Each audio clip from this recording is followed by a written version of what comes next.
बीमार।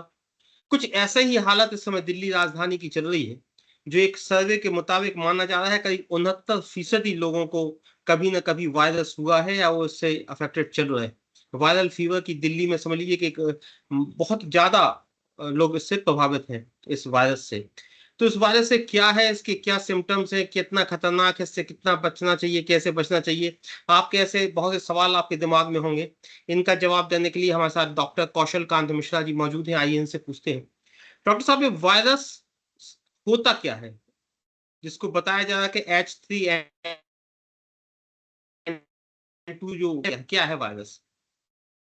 जिस आप जैसे इन्फेक्शन के डिफरेंट एजेंट होते हैं, जैसे बैक्टीरिया होता है, वर्म्स होते हैं, वैसे वायरस बैक्टीरिया से भी पहले लिविंग एंड डेड के बीच की कनेक्टिंग लिंक होती है और इसमें बहुत ही बेसिक लेवल पे प्रोटीन एंड आरएनए या डीएनए का एक स्ट्रक्चर होता है जो किसी भी सेल को इन्फेक्ट कर सकता है, इसे वायरस कहते हैं।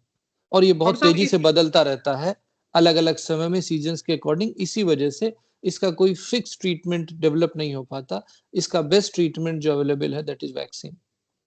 डॉक्टर साहब, इसके सिम्पटम्स क्या होते हैं? कैसे माना जाए कि ये वायरस हो गया, वायरल फीवर हो गया है, जो बीमारी हुई है वो वायरल है? क्या सिम्पटम्स है इसके? अगर किसी भी बच्चे को या किसी भी एडल्ट को फीवर आना शुरू हुआ, उसको सर्दी जुकाम सा लगा, अ, अगर हम बिल्कुल शुद्ध देसी में बात करें, तो जिसको हम कहते हैं कि हरारत सी लग रही है, जुकाम सा हुआ है, हेडेक हुआ है, नाक बंद सी है, बदन में थकान है, अच्छा सा नहीं लग रहा है, इसी को वायरल फीवर कहते हैं। और ये वायरल डॉक्टर साहब, फीवर ये वायरल फीवर जो है, जो वायरल फीवर है, जो सिम्पटम्स आपने बताए तो वायरल फीवर के, लेकिन ये कोई गंभीर बीमारी ना हो तो इसमें क्या प्रिकॉशंस आदमी को रखना चाहिए कि इसको कब तक मानना चाहिए कि वायरल है, कोई और बीमारी नहीं? देखिए, अगर फीवर 100 तक है और 3-4 दिन से कम का है, तो हमें बहुत परेशान नहीं होना चाहिए। पर अगर फीवर 100 प्लस हो रहा है और उसका ड्यूरेशन 4 दिन से ज़्यादा बढ़ रहा है, तो आपको ज़रूर किसी डॉक्टर को कंसल्ट करके इन्वेस्टिगेट कराना चाहिए कि ये क्या बीमारी है? क्या ये वायरल फीवर है या कोई और रीज़न है? और उसको डायग्नोस कैसे किया जाता है कि वायरल है या नहीं है? वायरल फीवर की डायग्नोसिस के लिए क्लिनिकल सिम्पटम्स ही सबसे इम्पोर्टेंट होते हैं, जैसा कि मैंने बताया। और जो रूटीन सीज़नल वायरल फीवर जिसकी आप बात कर रहे हैं, इस वायरल फीवर के लिए कोई भी एक डायग्नोस्टिक प्रोसीजर नहीं अवेलेबल है। इसके लिए हम फीवर के रीज़न्स को अगर किसी को फीवर 4 दिन से ज़्यादा है, तो हम उसके टेस्ट कराते हैं कि उसको डेंगू नहीं है, उसको मलेरिया नहीं है, उसको टाइफाइड नहीं है, लेकिन उसको फीवर है।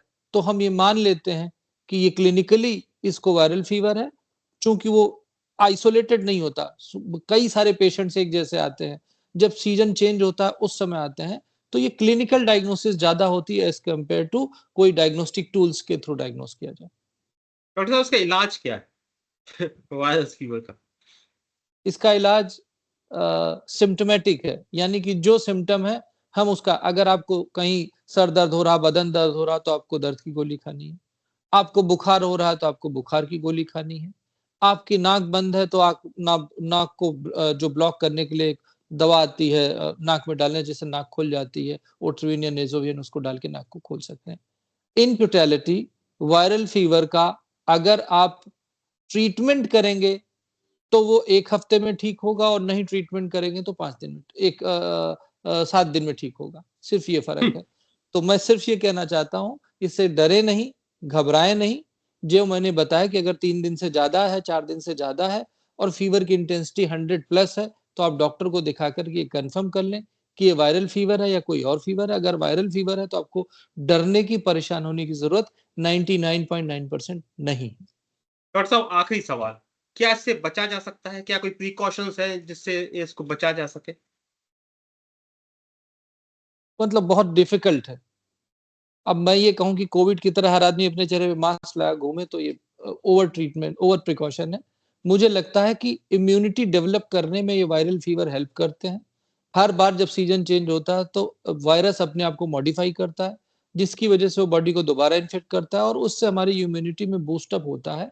तो एक तरह से कहें तो ये हमारे लिए हमारे फ्यूचर की इम्यून सिस्टम को मैच्योर करने में हेल्प करता है, तो हमें लगता है कि इससे डरना नहीं चाहिए, इसको समझने की ज़रूरत है, लेकिन हाँ, डॉक्टर के सुपरविज़न में रहना बहुत ज़रूरी है। चलिए डॉक्टर साहब, हमसे बात करने के लिए, ज़रूरी चीज़ें बताने के लिए आपका बहुत-बहुत धन्यवाद, बहुत-बहुत आभार। नमस्कार।